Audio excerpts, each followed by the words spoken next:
Okay, Dr. Johnson, you brought up Washington, D.C.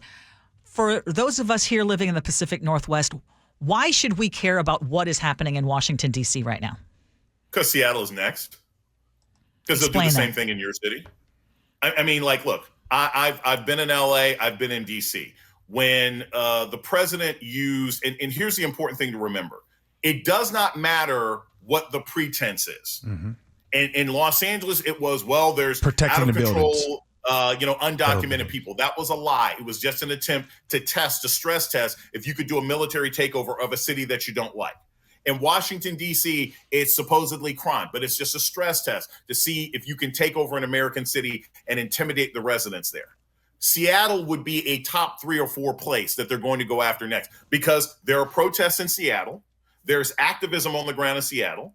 There are homeless issues in the city of Seattle. By the way, these aren't different than any other major city in America, but those are the kinds of things that this regime uses as a pretense for a military lockdown.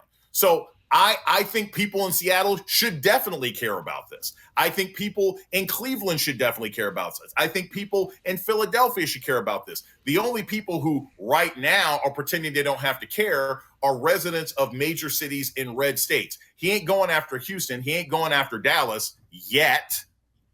But there's no reason to think that if this administration is successful, that they won't move forward. So I look, and I know residents in D.C. I spent half my year there, right? They ain't got no bigger crime problem than anybody else. And in fact, the crime rate in Washington, D.C. has been on a steady decline for 5 years. We brought that up. Everybody can show an Instagram story of a gentrifier who gets mugged on their way to Navy Yard. But that's going to happen in every major city. And I will add this because this is a key thing for any of the people in the audience who are listening right now. Mm-hmm. There is always, for people who care about crime, there is always across the country a spike in sort of delinquent crime, small robberies, shoplifting, and stuff like that. And that gap between the end of summer camp and vacation Bible school and when the kids actually go back to school. There's a 2-week block where there's just a lot of bored teenagers and parents are going crazy. That's all this is. It's not an excuse to take over a city. You know, Dr. Johnson, not a lot of people know nothing about Vacation Bible School. I'd argue that place right there has some stuff that some parents don't know about. Hey, Dr. Johnson, speaking of the cops, you been to Vacation Bible School? If you know, you know.